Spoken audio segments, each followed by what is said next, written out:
Good afternoon, everyone. Welcome to the Vancouver premiere of Rails, Jails, and Trolleys. Your presence and support here is very important to us, as well as the farmers of India. So thank you for joining us today. I would like to begin by acknowledging that we are on the unceded traditional territories of the Musqueam, Squamish, and Tsleil-Waututh nations. I am honored to be delivering this keynote speech as the director of the film and also as a daughter and granddaughter of farmers. Thank you, Janice, and to the team of the KDocs Film Festival for organizing this film to be part of this very important festival that recognizes and supports social justice. I would also like to thank the honorable social activists Bal, Jagdish, and Mo, who supported this documentary and will be taking part in the Q&A discussion today. Rails, Jails, and Trolleys documents history's largest farmers' protests and the Indo-Canadian diaspora's response to the movement.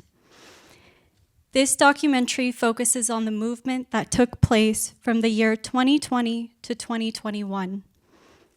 The documentary explores the many layers of the movement, provides a timeline of events during the year-long protests across India, and studies the impact that the farmers' movement in India had and continues to have on the Indo-Canadian diaspora today. I had the opportunity of creating Rails, Jails, and Trolleys alongside Dr. Sathwinder Bains of the South Asian Studies Institute and the producer of the film. Creating this documentary has been a very personal and eye-opening journey for me.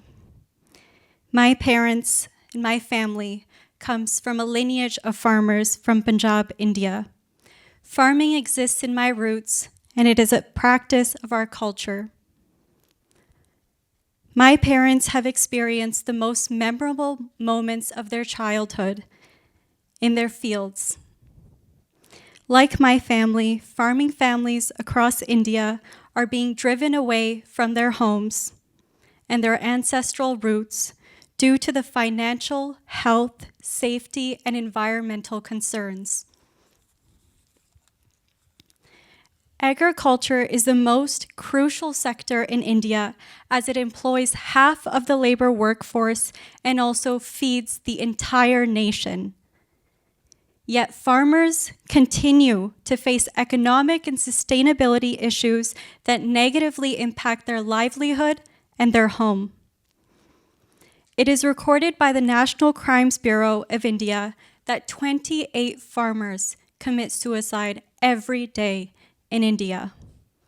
This record does not include female farmers, children of farmers, or farm laborers, as they do not count as landowners.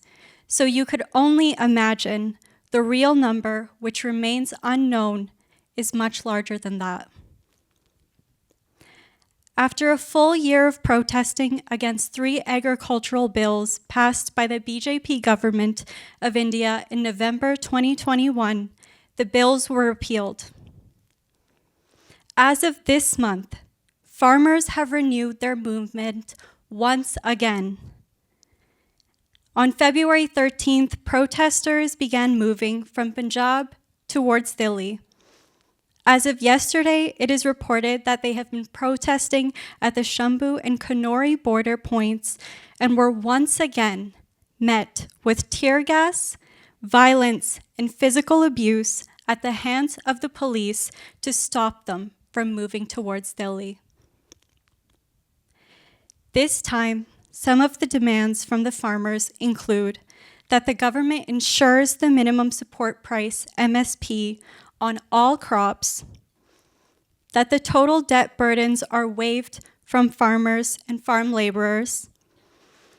In addition to this, farmers are fighting for justice for the lives of over 750 protesters that were lost in the previous protests, including justice for the victims who were violently mowed down by the son of a politician. They want the government to acknowledge the deaths of the victims and to provide support for their families. With the support of farm unions, the farmers have laid out the viable steps to improve the failing farming system. They are requesting that the government listens to their needs. Yesterday, it was announced that during the recent protests, a young farmer named Subkaran Singh died after being shot in the head by the Haryana police at the Kanori border. It is reported that hundreds of protesters have been attacked and some have been seriously injured over the past 2 days. This is the world's largest democracy, yet the Narendra Modi government has no shame for the way it continuously treats their farmers. I too, as a daughter and granddaughter of farmers, demand that the farmers' needs are met and that the Indian government holds themselves accountable for the death of over 750 protesters, the arbitrary arrests of protesters and Sikh leaders who speak for justice, and to acknowledge the human rights violations that continue taking place across India today. We cannot stop until we are able to speak and live freely in India and in the Punjabi Sikh diaspora today. In the making of Rails, Jails, and Trolleys, I have learned of India's agricultural history and how it has led to the largest farmers' protest in human history. I have learned that we are not separate from these issues, as these issues should not only concern the farmers of India, but also all people around the world. As we sit and watch this documentary together, I hope that it spreads awareness, education, and evokes meaningful discussions. I hope that it will remind each of us to stay united in this movement and to never let the voices of farmers go unheard. Thank you.